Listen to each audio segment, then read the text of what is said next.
There's an unwritten rule in the startup world. If you build a great product and work yourself to the bone, success inevitably follows. But then you encounter the reality of the busy trap. Your team is running at maximum capacity, working overtime, answering every single customer call. And yet, at the end of the month, the profit margins are flat. You can spend years designing a brilliant business model, a highly optimized system that functions like the engine of a world-class sports car. But if you drop that powerful machine into a dense swamp without a map or a compass, the horsepower becomes completely useless. You will burn through your fuel while sinking in place. That map is strategic management. It is a continuous, ruthless filter for how you allocate your money, time, and attention. It is a living process, not a dusty binder of flip charts abandoned after an annual corporate retreat. To understand how this filter actually works in practice, we need to strip away the variable of hard work. Let's run a simulation with two identical businesses to isolate exactly what happens when execution lacks direction. Meet Roaster A and Roaster B. Both are specialty coffee roasters that launch on the exact same day. Both founders have the same amount of startup capital, and both are willing to work 14-hour shifts to survive. Roaster A takes the intuitive path. To maximize early revenue, their sales team pitches to everyone, from high-end dining rooms down to small independent street carts. This introduces a lethal operational flaw, known as resource dilution.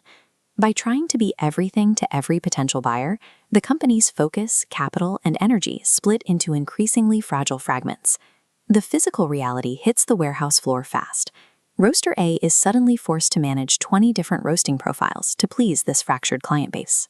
This leads directly to broken machinery, exhausted delivery drivers handling tiny orders, and surging overhead costs. Because their product lacks a distinct, specialized value, they're forced into competition based on cost alone.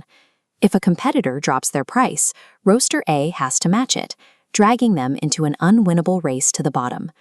In a reactive environment like this, hard work does not solve the problem. It accelerates the speed at which the company burns its cash. Roaster B approaches the launch differently.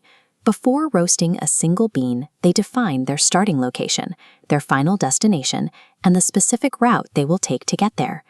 They employ the most effective strategic weapon available, the discipline of refusal.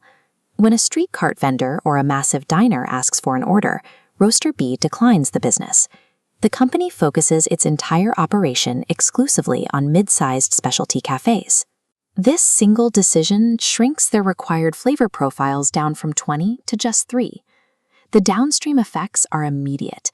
With only 3 profiles, quality control reaches 100%.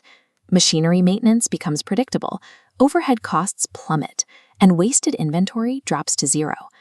By reclaiming the time they would have spent chasing small, scattered orders, Roaster B redirects their staff to host expert brewing workshops for their cafe clients, locking in deep customer loyalty. Within 2 years, Roaster B commands the region's highest profit margins. They prove that a sustainable competitive advantage is built on the discipline of strategic focus. This dynamic plays out far beyond the coffee industry. If you look at any sector of the economy, distinct behavioral patterns separate the dominant market players from the crowd of followers. While the followers obsess over immediate tactical problems, like tweaking ad spend or running monthly promotions, the leaders analyze the board 3 to 5 years ahead. They track shifting consumer habits and technological disruptions before they arrive. Followers attempt to copy existing products and sell them for slightly less money. Leaders use value innovation to write new rules, focusing on underserved needs that make the old points of competition matter less. And when an economic shock hits, followers freeze. They make panicked decisions based on dropping revenue. Leaders, meanwhile, simply deploy the contingency plans they built during their scenario mapping. Market leaders do not win by playing the same game as everyone else with more effort. They win by dictating the board. So take a close look at your own organization.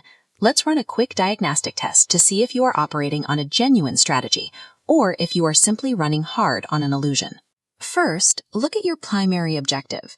If your stated plan is to grow revenue by 20%, you do not have a strategy. You have a hope. A true strategy explains exactly how you will extract that 20% from your competitors. Second, review your restrictions.